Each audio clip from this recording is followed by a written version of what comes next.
तुमसे पहले वो जो एक शख्स यहां तख्तनशी था, उसको भी अपने खुदा होने पे इतना ही यकीन था। जी हां, अगर जमहूरियत में कोई सियासतदान कुर्सी को ही सब कुछ मान बैठे तो उसकी नजर में आवाम की क्या अहमियत होगी, ये बताने की जरूरत नहीं है। सलाम, नमस्ते, सत श्री अकाल। मैं हूं आपके साथ हर्षिता मिश्रा और आप देख रहे हैं टाइम्स मेल। कोरोना महामारी के दौर में पूरी दुनिया सिसक रही है। भारत में हालात और भी ज्यादा तशवीशनाक बना हुआ है। रोजाना अनगिनत शहरियों की हो रही मौत की खबरों ने हर किसी को खौफजदा कर रखा है, लेकिन जिसकी जिम्मेदारी थी कि वो अपनी रियाया के लिए तमाम तिब्बी सहूलियात यानी मेडिकल फैसिलिटी मुहैया कराने की, वो बस ताली थाली और दिया जलवाकर ही खुश हो गया। उसने दवाई, ऑक्सीजन, वेंटिलेटर और अस्पतालों पर गौर ही नहीं किया। उसने डॉक्टरों का इंतजाम नहीं किया, अस्पताल में बेड भी नहीं दे सका और वैक्सीन के लिए आज भी पूरा देश तरस रहा है।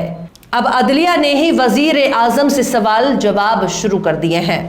सुप्रीम कोर्ट ने अब मोदी सरकार से ही सख्त सवाल पूछ लिया है, जिसका जवाब देने में सरकार के पसीने छूट सकते हैं। केंद्र की नरेंद्र मोदी सरकार को फटकार लगाते हुए सुप्रीम कोर्ट ने कहा कि 18 से 44 साल की उम्र के लिए लोग मौजूदा वैक्सीन पॉलिसी तर्कहीन और मनमानी है। अदालत ने यह भी पूछ लिया कि आम बजट में वैक्सीन के लिए जिन 35,000 करोड़ रुपए का ऐलान किया गया था, उनका इस्तेमाल वैक्सीन के लिए क्यों नहीं किया जा रहा है। सुप्रीम कोर्ट ने वैक्सीनेशन में हो रही देरी पर भी मरकजी हुकूमत से कड़े सवाल पूछ लिए हैं और कहा है कि जब देश के नागरिकों के अधिकार संकट में हो तब अदालत इस तरह मूकदर्शक नहीं बन सकती है। यह सवाल इसलिए भी अहम है क्योंकि अपोजिशन जब उनसे कड़े सवाल पूछता है तब सरकार ने मंत्री और नेता सवालों का जवाब देने के बजाय उलूल जुलूल बयान देने लगते हैं। लेकिन इस बार तो खुद मुल्क की सबसे बड़ी अदालत ने मोदी सरकार को कटघरे में खड़ा कर दिया है। सत्ताधारी दल के लोग सवाल पूछने पर यही साबित करने लग जाते हैं कि न खाता न बही, जो मोदी कहे वही सही। अब खाता और बही को खुद सुप्रीम कोर्ट ने खंगालना शुरू कर दिया है। सुप्रीम कोर्ट ने केंद्र सरकार की वैक्सीन पॉलिसी का पूरा बही खाता ही मांग लिया है। कल तक फिल्म सिटी के स्टूडियो में आराम फरमा दूत और अफसराओं ने जिन्हें वैक्सीन गुरु करार देकर चने की झाड़ पर चढ़ा रखा था, अब उनके स्टूडियो में फिलहाल मातम छाया हुआ है, क्योंकि अब मोदी सरकार को बताना होगा कि उसने कब कब और कितनी वैक्सीन खरीदी है। यही नहीं, सुप्रीम कोर्ट ने लगे हाथों यह भी पूछ लिया कि पूरे देश को वैक्सीन लगाने के लिए आखिर क्या प्लान बनाया गया है। मोदी सरकार को इन तमाम सवालों का जवाब मुल्क की सबसे बड़ी अदालत में 2 हफ्तों में देना होगा। मोदी सरकार हर चीज को डेटा में तब्दील करने का शौक रखती है। डिजिटल इंडिया का नारा देने वाली मोदी सरकार ने वैक्सीन लेने के लिए इंटरनेट पर लाइन लगाने के लिए कह दिया और कहा कि वैक्सीन के लिए ऑनलाइन रजिस्ट्रेशन करना होगा। अब सुप्रीम कोर्ट ने उस पर भी सवाल खड़ा कर दिया है।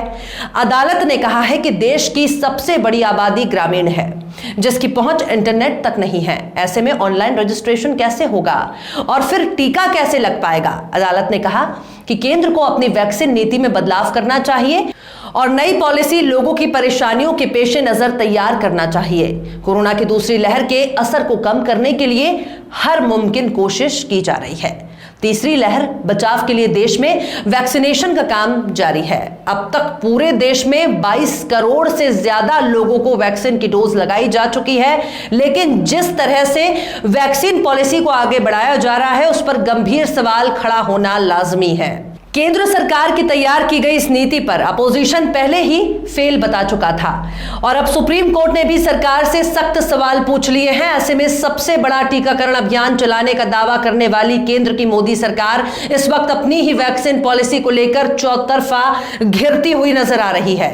कोरोना संकट से निपटने की बात हो या फिर वैक्सीनेशन का काम, सरकार हर मोर्चे पर नाकाम होती नजर आ रही है। अपोजिशन पार्टियों ने भी मोदी सरकार को घेरना शुरू कर दिया है। भारत में अभी 2 वैक्सीन का इस्तेमाल बड़े पैमाने पर हो रहा है। शुरुआत में केंद्र ने इन वैक्सीन की खरीद कर राज्यों को सौंपा, लेकिन जब डिमांड बढ़ी तो हाय तौबा मच गई।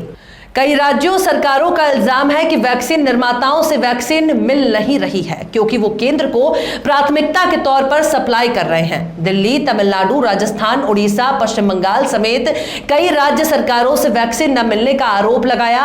दिल्ली, महाराष्ट्र, राजस्थान, उड़ीसा में तो 18 वर्ष से ज्यादा उम्र के लोगों का टीकाकरण रोकने की नौबत आ गई और देश में वैक्सीनेशन की रफ्तार भी धीमी पड़ती जा रही है। जब राज्य सरकारों ने ग्लोबल टेंडर निकाला तो विदेशी कंपनियों ने यह कहते हुए इनकार कर दिया कि वो सिर्फ केंद्र को वैक्सीन देंगे। केंद्र सरकार की वैक्सीन पॉलिसी पर कांग्रेस सांसद राहुल गांधी भी लगातार हमलावर हैं और केंद्र से देशव्यापी मुफ्त टीकाकरण अभियान चलाने की बात कर रहे हैं।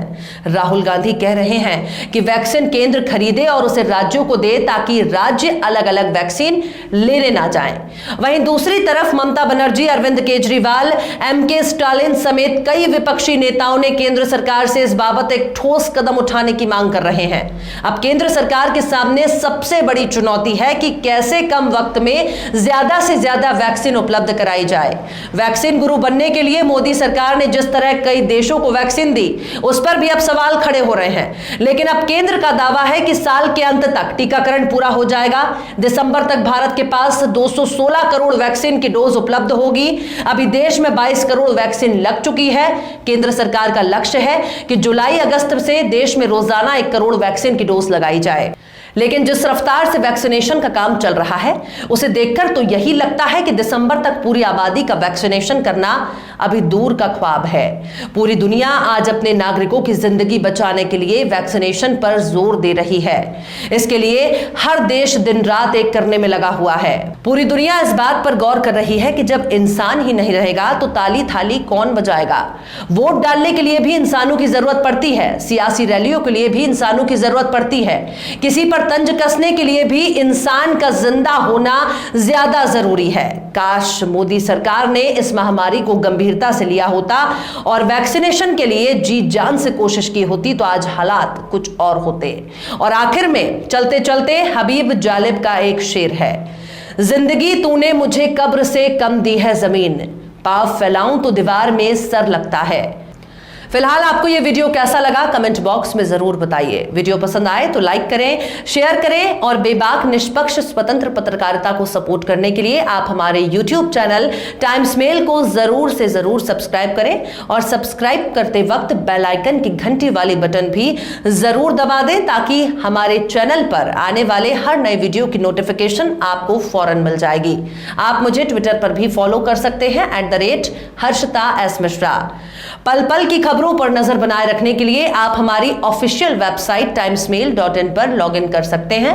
फिर मिलते हैं किसी और वीडियो में एक नई खबर के साथ। जय हिंद।